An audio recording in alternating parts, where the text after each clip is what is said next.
saling menggigit tidak apa-apa. Saling menelan pun tidak apa-apa. Apa yang dapat memisahkanku dari kasih-Mu Tuhan sahabatku? Shalom. Shalom. Masih bisa bilang merdeka? Masih. Merdeka. Merdeka. Merdeka. Merdeka. Merdeka. Merdeka. Meskipun sudah lewat tanggal 17 Agustus, tapi saya percaya bahwa hidup dalam kemerdekaan itu dimiliki oleh kita semua. Bukan berarti kadang kita bilang, ya 17 Agustus saja bilang merdeka, merdeka atau mati, merdeka, orang harus menjadi orang-orang yang merdeka itu hanya tanggal 17 Agustus saja. Tapi saya percaya orang-orang yang sudah menikmati kemerdekaan, baik secara kedaulatan berbangsa dan bernegara, tetapi juga kemerdekaan dalam kedaulatan iman sebagai orang percaya. Dia akan merasa bahwa apapun yang terjadi, meskipun dia punya kesempatan mungkin untuk berbuat salah, tapi sebagai orang-orang yang sudah dimerdekakan, dia mau hidup sebagai orang-orang yang merdeka. Bapak Ibu dan saudara-saudara yang dikasihi Tuhan Yesus Kristus, berbicara soal kemerdekaan dan orang-orang yang sudah merdeka, maka orang akan mengarahkan pikiran, mengarahkan pandangannya, mengarahkan sebuah komitmen dan penilaian terhadap kehidupan tentang bagaimana dia bisa menjadi orang-orang yang berperan di dalam hidup yang sudah merdeka. Bagaimana dia bisa menjadi pribadi-pribadi yang terlibat dalam kemerdekaan itu. Bagaimana dia bisa menjadi pribadi-pribadi yang bukan sekedar duduk diam, merasakan dan menikmati sebuah suasana dan situasi kondisi yang sudah merdeka, tapi dia akan menjadi pribadi-pribadi yang menyelenggarakan, pribadi-pribadi yang juga turut melaksanakan, turut ambil bagian, turut berpartisipasi aktif di dalam menjaga kemerdekaan itu supaya tetap merdeka dalam kehidupan sehari-hari. Bapak Ibu dan Saudara, dalam seseorang berpartisipasi aktif untuk mengisi kemerdekaan hidup, itu bukan sekedar dia bertanggung jawab atau dia berusaha untuk hidup baik-baik saja. Dia tidak hanya berusaha supaya bekerja baik, belajar baik, berjuang baik, berusaha baik, beribadah baik, membina hubungan satu dengan yang lain baik. Bukan sekedar itu saja, tetapi lebih daripada itu, bagaimana perhatian pribadinya terhadap banyak hal yang lain. Dan salah satunya adalah bagaimana supaya dia berperan untuk menjaga kondisi yang aman, menjaga kondisi yang baik-baik saja, menjaga kondisi yang kondusif, menjaga kondisi yang nyaman, supaya apapun yang terjadi dalam kehidupan kita, kita akan tetap membuat diri kita menyatakan dan membuktikan bahwa sekalipun ada banyak orang yang punya pemahaman, punya pandangan, punya penilaian bahwa hidup hancur, hidup tidak baik dan sebagainya, tetapi kita harus mengarahkan kehidupan kita untuk menciptakan sebuah kondisi yang aman, yang damai, yang baik-baik saja, yang nyaman, yang merasa bahwa ya saya sudah merdeka. Berarti apapun yang terjadi, saya pun harus menjaga kemerdekaan itu. Jangan sampai saya yang nanti menghancurkan situasi dan kondisi kemerdekaan yang sudah diberikan Tuhan atas kehidupan kita. Dengan demikian Bapak Ibu, kalau kita baca surat Galatia adalah surat yang ditujukan kepada orang-orang yang bukan sekedar jemaat biasa. Jemaat Galatia adalah jemaat-jemaat yang punya tingkat pikiran yang baik, hampir setara dengan jemaat di Korintus. Jemaat-jemaat di Galatia adalah jemaat-jemaat yang secara hukum Taurat mereka melakukan hukum Taurat dengan baik. Secara hukum keagamaan mereka melakukan hukum keagamaan dengan baik. Tetapi ternyata kalau dicari sampai kedalaman kehidupan pribadi mereka, mereka hanya melakukan hukum.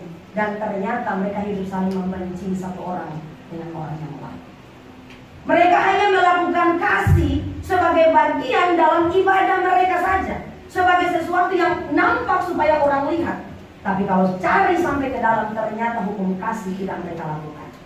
Bagi mereka, yang penting adalah mereka melakukan hukum Taurat, tetapi untuk satu dengan yang lain, untuk hidup sesama bersama. Kalau mau saling benci tidak apa-apa, yang penting mereka melakukan untuk Tuhan.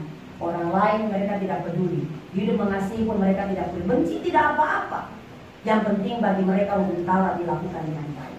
Makanya kalau kita baca Galatia pasal 5 ayat 1 sampai ayat 15, ada satu kecaman yang diberikan oleh Rasul Paulus kepada orang-orang di Galatia, bahwa mereka tidak bisa hidup berdasarkan hukum Taurat. Apalagi mereka harap selamat kalau mereka melakukan hukum Taurat, tidak bisa.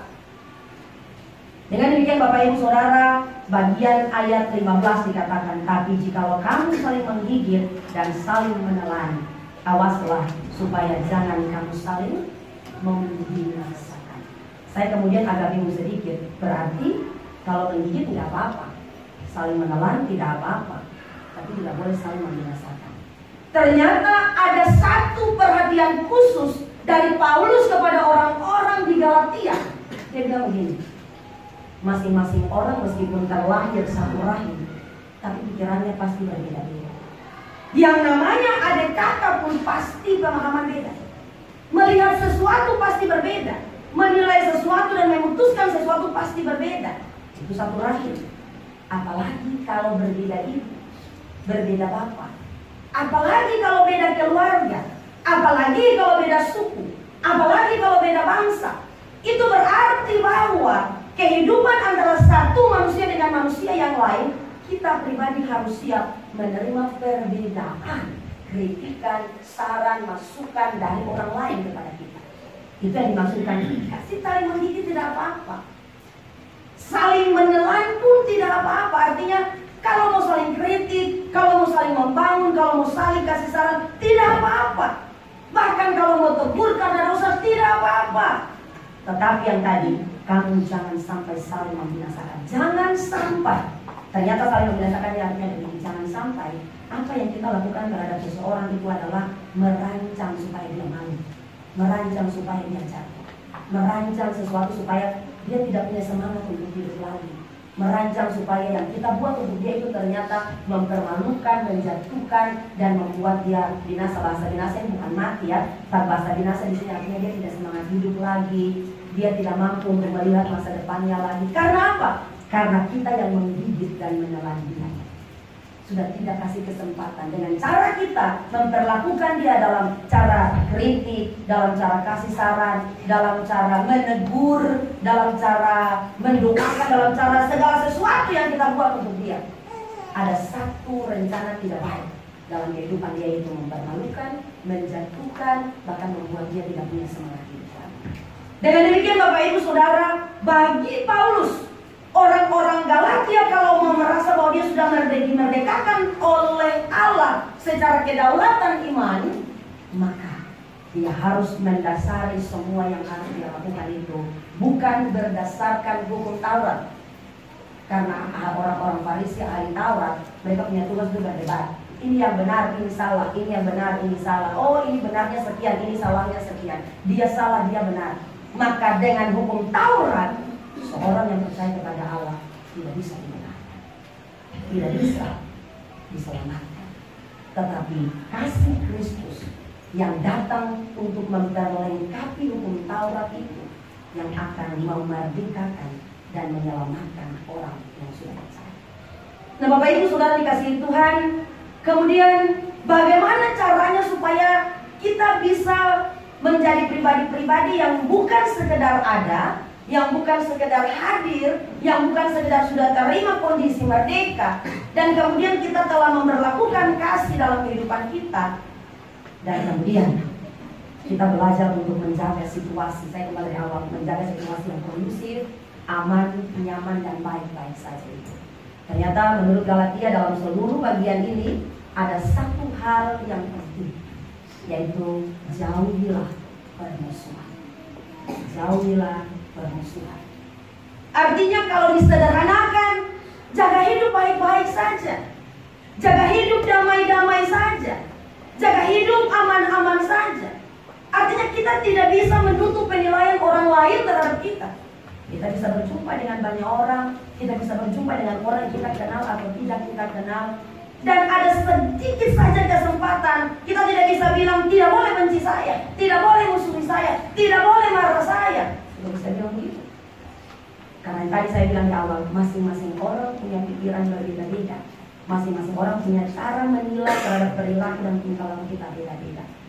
Mungkin cara berpakaian kita sudah baik di mata seseorang, tapi di mata orang lain itu menjadi sesuatu yang tidak baik, menjadi pandangan yang tidak baik. Mungkin lipstik kita warna sedikit mau hitam, ada orang bilang lipstiknya bagus ya, dia kayak orang mau mati, antara mati dan tidak mati saja. Mungkin pakaian kita ini udah pas, bagi kita sudah bagus, ganti sepatu, sudah cocok semua. Ada orang bilang, kamu cantik hari ini, tapi ada orang bilang, sudah bapak kayak toko baju berjalan saja. Jadi kita tidak bisa langsung memutuskan apa yang saya bawa dalam hidup saya, orang lain harus suka. Tidak bisa. Orang lain mau suka atau tidak, orang lain mau pandang kita seperti apa, intinya tadi, bagi kita yang harus punya pemahaman pendalaman iman bahwa kita orang-orang yang sudah dimerdekakan, yang harus bisa tadi menjaga kenyamanan, menjaga kedamaian, semua kehidupan supaya aman-aman saja dan baik-baik saja dan damai-damai saja. Bapak Ibu sudah dikasih Tuhan, saya kembali mau bilang tema besar 17 Agustus untuk tahun ke-77 tahun RI, kemerdekaan RI tahun ini adalah pulih lebih cepat dan bangkit lebih kuat. Saya percaya bahwa semua orang yang sakit mau pulih. Bukan saja sakit mata, sakit mah, asam urat, sakit kepala. Orang yang sakit hati juga mau pulih. Orang yang sakit jiwa apalagi pasti mau pulih. Orang yang sakit terhadap diri ini pasti mau pulih. Dan dia pasti tidak mau berlama-lama dengan rasa sakit yang dia derita. Orang yang sudah seakan-akan lesu, seakan-akan tidak bisa bangkit lagi, hilang harapan, seakan-akan sudah tidak ada semangat hidup lagi, pastinya dia mau bangkit untuk melihat bagaimana berkat-berkat Allah terjadi dalam kehidupannya. Dan otomatis dia merasa kalau dia bangkit, dia pasti lebih kuat. Dengan demikian, kalau kita ada dalam membangun sebuah kehidupan permusuhan dan sebagainya, maka saya percaya pulih pasti lebih lambat, bangkit pasti lebih lambat. Mengapa? Karena keberadaan diri kita yang akan mengelola penerimaan semua penilaian terhadap Tuhan, dan diri kita yang akan mengelola bagaimana penilaian kita terhadap orang lain dan orang lain terhadap diri kita. Jadi kalau mari kita secara pribadi dulu, yang pulih diri dulu, bangkit diri dulu. Kalau bangsa Indonesia yang besar ini saja punya tema yang besar untuk 77 tahun, pulih lebih cepat, bangkit lebih kuat, bagaimana dengan pribadi kita sebagai warga negara ini? Seandainya kita tidak memiliki semangat untuk bangkit, tidak punya semangat untuk pulih, itu berarti kita sedang memperlambat pemulihan lebih kuat, pemulihan lebih cepat, dan bangkit lebih kuat. Saya percaya mereka bilang bagian ini, dan komitmen untuk keputusan untuk tema ini adalah bukan kehidupan berbangsa dan bernegara saja, bukan dikhususkan untuk pemimpin-pemimpin saja untuk pulih dan bangkit, tapi sampai pada masyarakat yang paling dalam, sampai pada masyarakat yang ada di pedesaan, bahkan sampai pada jemaat Talita Kum. Di sini ada yang bukan bangsa Indonesia, ada orang Arab, ada orang Belanda. Oh ya, ada, kalau pernah dengar di Belanda pernah ada, tapi bukan orang Belanda. Ada yang orang Pakistan, tidak ada. Kita semua terlahir sebagai orang-orang Indonesia. Dan kalau satu saja di antara bangsa ini, di antara orang-orang yang mencintai Indonesia ini, yang punya keadaan yang tidak mau pulih dan tidak mau bangkit, maka sekali lagi kita sedang memperlambat pemulihan bangsa dan sedang memperlemah bangkitnya bangsa. Kita harus mulai dari diri kita. Kita tidak bisa berharap pulih ini orang lain pulih baru saya pulih, orang lain harus bangkit baru saya bangkit. Tidak bisa. Mari kita mulai dari diri kita. Supaya dengan demikian, maka kondisi dan kehidupan yang baik-baik saja, yang nyaman, yang aman, yang enak, yang asik, itu kita bawa dalam kehidupan kita. Sehingga statement kembali saya ulang, orang lain mau nilai kita seperti apa, orang lain mau pandang kita seperti apa, orang lain mau kasih statement tentang kita seperti apa, tetapi kehidupan kita tetap ada dalam kondisi yang bisa membuat kehidupan kita tengah-tengah kita menjadi kehidupan yang kondusif, aman dan baik-baik saja.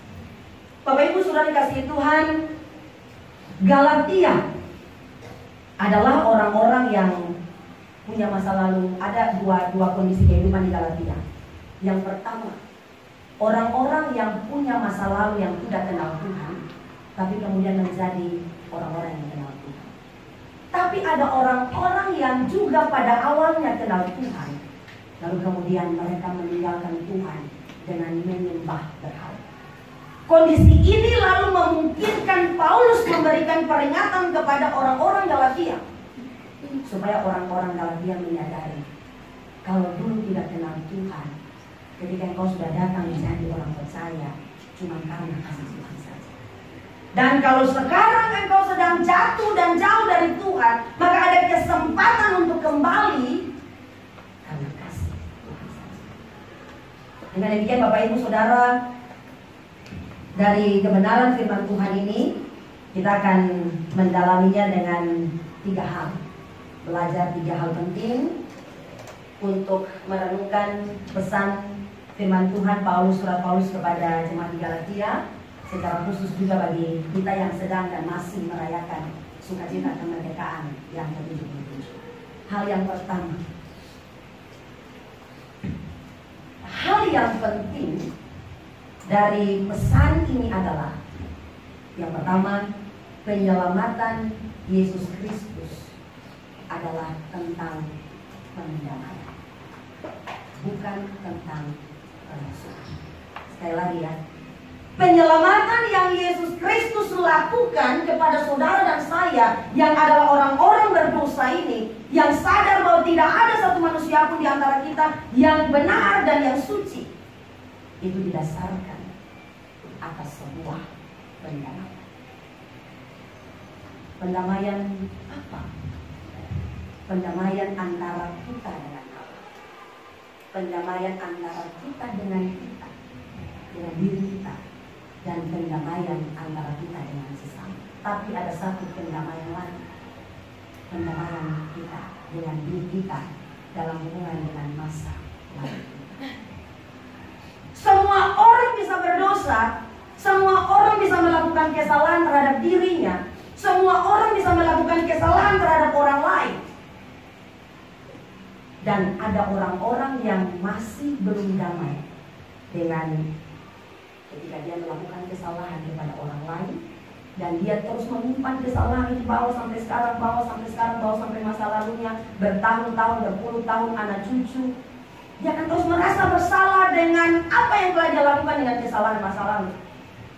Tapi ada juga yang orang lain melakukan kesalahan kepada kita, dia sudah menyelesaikannya bersama dengan Tuhan, tapi kita masih tetap tidak bisa membangun kedamaian dengan hati kita terhadap kesalahan masa lalu yang orang lain buat terhadap kita.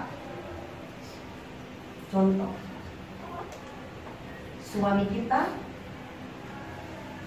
10 tahun yang lalu, dia pernah melakukan kesalahan kepada kita. Contoh kecil saja. Di nomor telepon, ketika ada yang telepon, tiba-tiba bunyi telepon terus kita angkat. Ini memang begini, nama laki-laki. Angkat begini, kok suara perempuan? Suara perempuan ini kenal lagi. Itu 10 tahun yang lalu, tanggal 1 Januari tahun 2012. 1 Januari 2012. Datang begini tanggal 1 Agustus 2022. Berapa tahun lewat?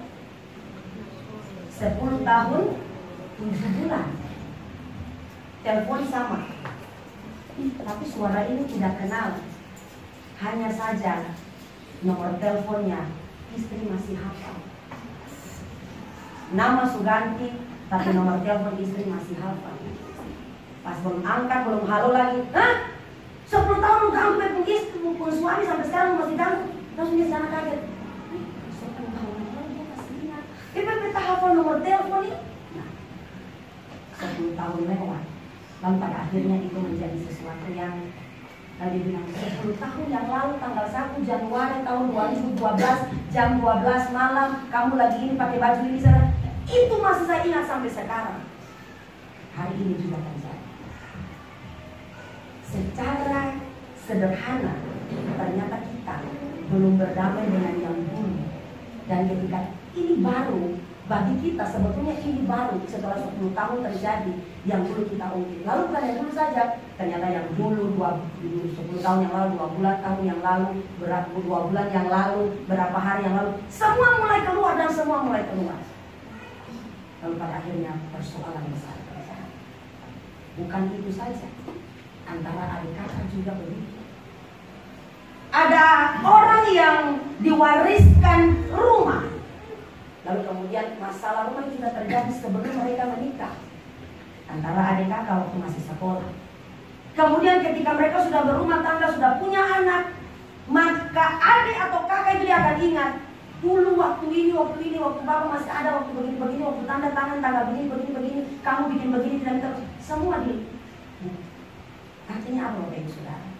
Kalau kita mau berdamai karena Tuhan sudah mendamaikan kita dengan Allah, masalah yang baru itu menjadi sebuah masalah yang harus diselesaikan dengan cara baru, dengan pendamaian yang dari Allah berikan.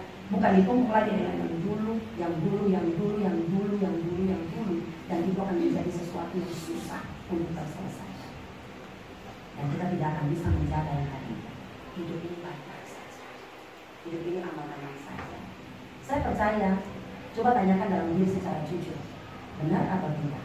Sekarang ini ketika khotbah ini diberikan untuk saya, untuk Bapak Ibu, apakah hidup Bapak Ibu dan saya baik-baik saja? Nyaman-nyaman saja? Ataukah di hadapan Bapak Ibu ada musuh? Di samping kiri kanan ada musuh, atau di belakang ada musuh. Sesuatu yang belum terselesaikan dalam hati. Padahal bagi dia ternyata dia sudah menyelesaikannya bersama dengan Allah dan sudah tidak ada perasaan apa-apa. Atau bagi saya dan bagi saudara itu sudah tidak ada persoalan lagi. Allah sudah paku semua dosa disalib.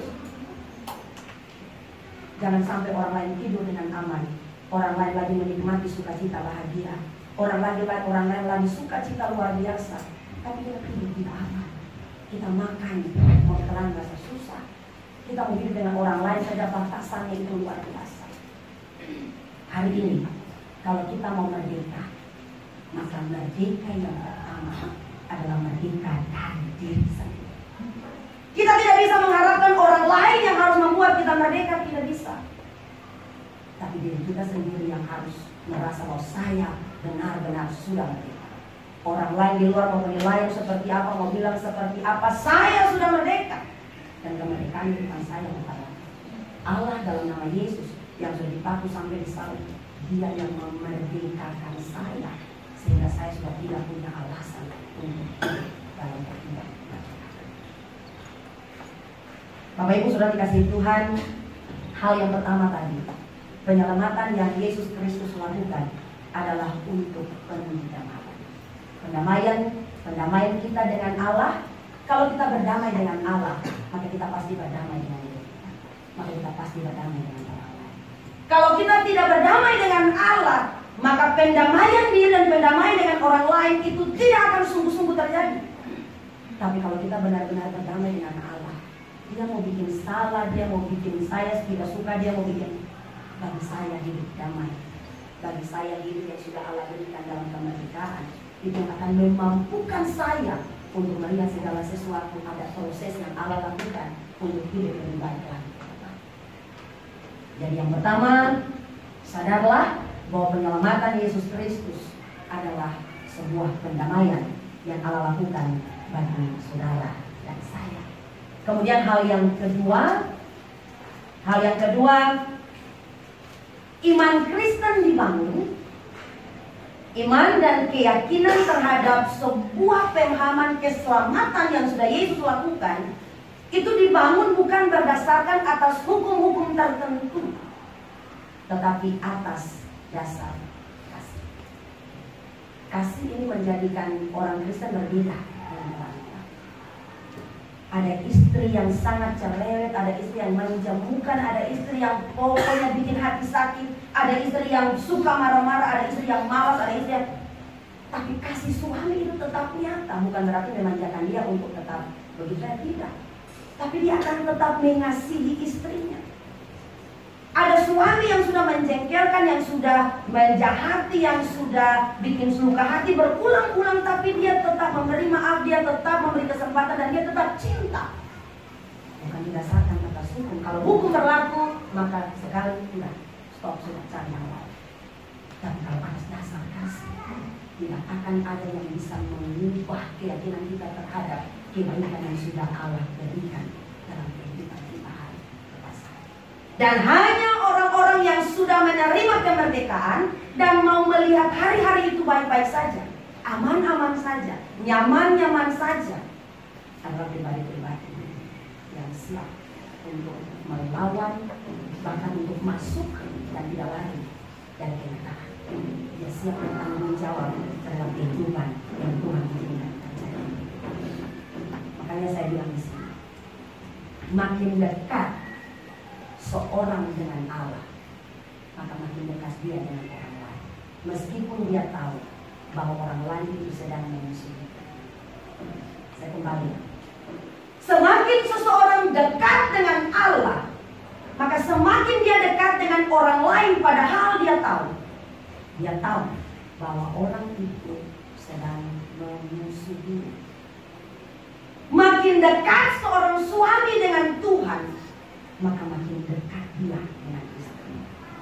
Makin dekat seorang istri dengan Tuhan, maka makin dekat dia dengan suami. Makin dekat anak-anak dengan Tuhan, maka dia akan makin menghormati dan tahu apa yang menjadi tanggung jawabnya untuk dipenuhi. Makin dekat orang tua dengan Tuhan, maka mereka akan mampu untuk menjadi contoh dan teladan terhadap anak-anak yang dilahirkan dalam rumah tangga.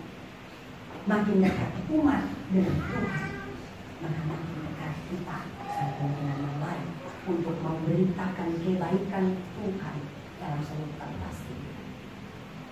Dan hanya orang-orang yang telah menerima kemerdekaan bersama dengan Tuhan adalah orang-orang yang mampu melakukan. Siapa bilang dia tidak jatuh? Dia bisa jatuh. Siapa bilang dia tidak pernah melakukan kesalahan? Dia bisa melakukan kesalahan. Tapi akan ada sebuah kesadaran bahwa itu salah, dan dia akan kembali mengatur kehidupannya secara baik dalam Tuhan. Dan tidak ada kata senggol dong, jatuh lagi. Iblis senggol dong, jatuh lagi. Dengan demikian Bapak Ibu Saudara dikasihi Tuhan, mari hal yang kedua, ketika kita merasa iman Kristen kita itu makin kuat, maka itu dibangun bukan atas dasar hukum, bukan atas dasar sebuah aturan, tapi atas dasar kasih, relasi pribadi kita dengan Tuhan. Kalau itu sudah kuat, maka saya percaya kalau kita mau hampir jatuh, Tuhan tulis telinga. Kalau sudah hampir jatuh lagi, Tuhan kasih patah kaki sebentar supaya semua akan menjadi sesuatu yang baik. Kemudian hal yang terakhir, hal yang ketiga, kemerdekaan itu menyangkut dua hal. Hal yang pertama berkaitan dengan kedaulatan negara. Makanya kita bilang merdeka, selalu 17 Agustus kita rayakan kemerdekaan. Maka mari kita belajar dari diri kita yang sudah mau pulih, diri kita yang sudah mau bangkit dari putus asa, dari sakit jiwa, sakit hati, sakit ingatan, dan kerinduan untuk pulih lebih cepat, bangkit lebih kuat. Itu yang akan memampukan kita untuk menopang rahmat Tuhan bagi bangsa ini. Dengan cara apa? Mari kita melakukan hal-hal yang baik untuk jadi berkat bagi bangsa ini.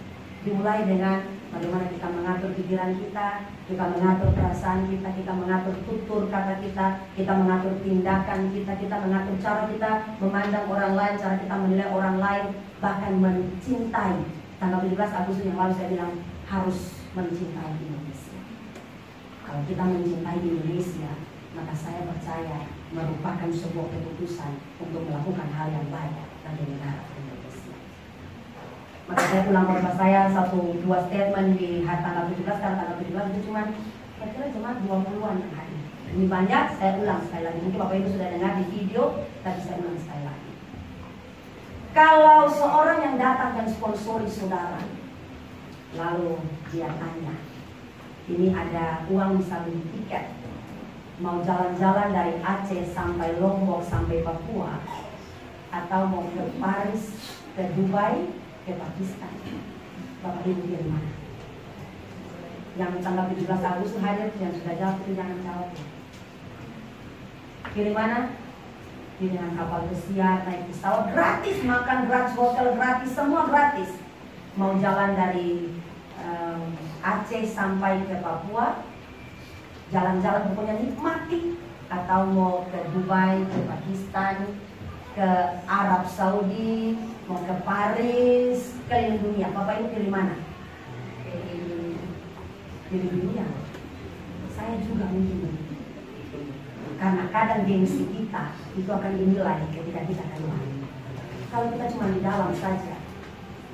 Tapi orang yang sangat mencintai Indonesia, dia akan berpikir bagaimana dia harus menjadi orang yang bisa memberkati bangsa ini lewat hal yang kecil. Bahkan kadang kalau kita beli barang pun, kita pikir ini buatan apa. Kalau cuma tas Bali saja atau 1 kali pakai saja sudah rusak. Sepatu kalau Indonesia punya saja kena hujan langsung rusak memang. Tapi kalau coba beli punya bertahun-tahun itu masih. Lalu pada akhirnya karena kualitas luar lebih bagus, kita pilih kualitasnya. Dan dengan demikian hasil kita terhadap bangsa ini negara. Tapi saya mau bilang satu hal, Indonesia mungkin tidak sehebat Amerika. Indonesia mungkin tidak sehebat bangsa yang lain. Tapi saudara dan saya, pusat kita di bumi ini. Kita minum air dari kecil di sini. Kita belajar berjalan menginjak bumi dunia ini di Indonesia. Kita belajar untuk menikmati udara dan hawa yang dihidupkan kita sampai sekarang itu di Indonesia, bukan di negara yang lain. Dan itu berarti mari kita belajar untuk mencintai Indonesia, untuk tidak lelah mencintai Indonesia, karena tidak kebetulan lewati corona Tuhan masih izinkan saudara saya bernafas hidup. Dan ketika kita hidup itu ada masih di Indonesia. Dan mari kita belajar untuk mengisi dengan hal-hal yang bisa jadi berkat bagi bangsa. Kemudian hal yang kedua, kemerdekaan itu berhubungan dengan kedaulatan beriman orang percaya. Merdeka berarti kita sudah menerima keselamatan dari Tuhan. Maka satu statement saja saya bilang di bagian ini. Semakin punya banyak waktu untuk mengasihi, maka semakin punya banyak waktu untuk tidak semakin banyak waktu untuk mengasihi, maka semakin tidak punya banyak waktu, hanya sedikit waktu saja untuk mengasihi. Dengan demikian kedaulatan iman itu yang akan mengantarkan kita pada sebuah keputusan. Saya sudah berdamai dengan Allah, saya harus berdamai dengan diri saya, dan saya harus berdamai dengan Allah. Supaya dengan demikian apapun yang kita lakukan, apapun yang kita upayakan, apapun yang kita usahakan, semuanya berdampak untuk kemuliaan. Semua baik-baik saja, aman-aman saja, nyaman-nyaman saja. Meskipun ternyata kondisi sedang tidak nyaman, orang lain sedang tidak nyaman, situasi sedang memaksa kita untuk hidup tidak baik. Dan kalau kita kelola hidup kita yang sudah merdeka dalam nama Tuhan, maka apapun yang terjadi, kita mampu hidup aman dan kita bisa menciptakan keamanan dan kenyamanan dalam kehidupan kita bersama. Tuhan memberkati kita tetap menjadi pribadi-pribadi yang sudah merdeka dan jadi orang-orang yang merdeka.